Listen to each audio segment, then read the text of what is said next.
Muchas gracias, señora presidenta.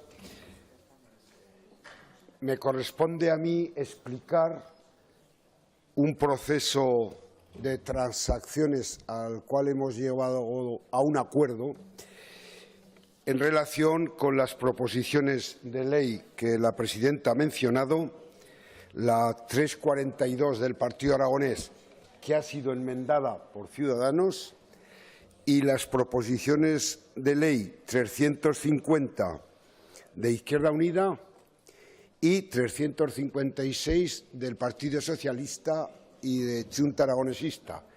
enmendadas ambas por el Partido Popular. Y en este sentido les quiero comunicar a este Pleno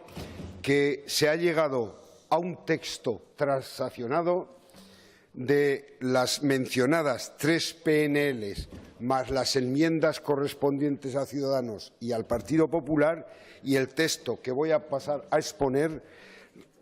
recogería tanto los textos de las enmiendas como los textos de las enmiendas más con los textos de las proposiciones. Así pues, paso a leer completa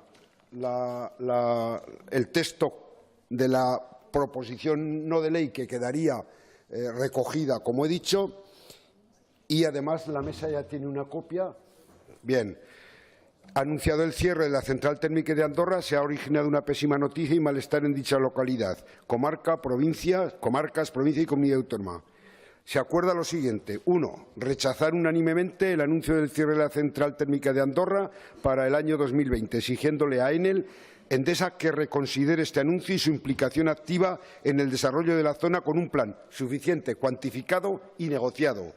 2. Exigir al Gobierno de España, a través del Ministerio de la Transición Ecológica, que no autorice a Enel Endesa el cierre de la central e instar a ambas partes a que trabajen sin dilación con el consentimiento de la Comisión Europea. Hago un inciso porque esto recoge la enmienda de Ciudadanos, en alargar excepcionalmente el periodo de la vida útil de la central para dar tiempo suficiente a realizar una transición justa que incluya las medidas necesarias, legislativas y de cualquier otra índole que evite el desempleo y la despoblación en Andorra y los municipios afectados. Por tanto, requerimos al Gobierno de España no cometer el error histórico de autorizar el cierre a Enel Endesa a cambio de un plan de inversiones, dada la experiencia durante estas 3 últimas décadas que nos demuestran que el dinero de los fondos Miner y de Endesa no ha resuelto el principal problema que padecen las comarcas mineras: la creación de empleo, la industrialización y la diversificación económica. Exigimos una planificación concreta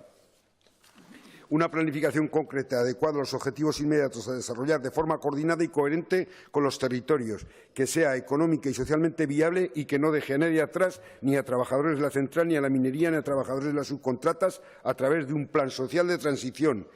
Tercero, instamos al Gobierno de Aragón para que exija al Gobierno de la Nación Endesa que, dentro de los márgenes que permita la Unión Europea, establezca un horizonte de funcionamiento hasta donde sea posible más allá del 2020 para evitar los efectos traumáticos que tendría la transición para las comarcas mineras, acompasando el funcionamiento a la implantación de medidas extraordinarias que mitiguen el impacto económico y social que tendría el cierre de la central de una forma brusca y prematura. Cuarto, solicitar al Gobierno de España y al Gobierno de Aragón crear urgentemente un plan estratégico de desarrollo económico y social en Andorra y las comarcas mineras, que sea capaz de atraer nuevos proyectos empresariales, genere empleo y diversifique la economía de Andorra y los pueblos mineros, y con la participación de los ayuntamientos afectados y los agentes sociales y económicos. Quinto, adquirir el compromiso de todos los grupos de esta institución de hacer un frente común ante esta situación, con la firme voluntad de trabajar de forma colectiva, generosa y respetuosa, y con la responsabilidad que nos da saber que nos jugamos el futuro de Andorra y comarca. Sexto, solicitar a la ministra para la Transición Ecológica que visite a la mayor brevedad posible la localidad de Andorra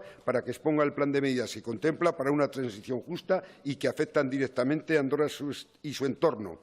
Séptimo, tomar cuantas medidas sean necesarias para priorizar el desarrollo económico y social de Andorra y su comarca y crear una unidad de trabajo de reindustrialización y diversificación económica con todos los actores implicados para compartir información y canalizar y coordinar las acciones que pudieran surgir, que trabaje en la ejecución, seguimiento y evaluación del Plan Estratégico de Desarrollo e Industrialización. 8. Reiterar su plena solidaridad con los trabajadores y los habitantes de las comarcas mineras, reconociendo la importancia del carbón como sector estratégico para la generación energética y sus repercusiones tanto económicas, de empleo, demográficas de la zona. Noveno, dar traslado de la presente declaración al Ministerio para la Transición Ecológica del Gobierno de Aragón, a las comarcas afectadas y al Ayuntamiento de Andorra y, lógicamente, suscriben la presente proposición no de ley transaccionada los partidos Popular, Socialista, el Partido Aragonés, en este caso Izquierda Unida y Xunta Aragonesista. Simplemente hecho de portavoz, no es ningún protagonismo, sino que, como habíamos presentado la pregunta la primera, pues agradezco la deferencia que han tenido los grupos y les cedo el protagonismo a los que también incluyen mejoras en el texto de la proposición no de ley original. Gracias. Gracias. Señor Aliaga, Grupo Parlamentario Podemos Aragón.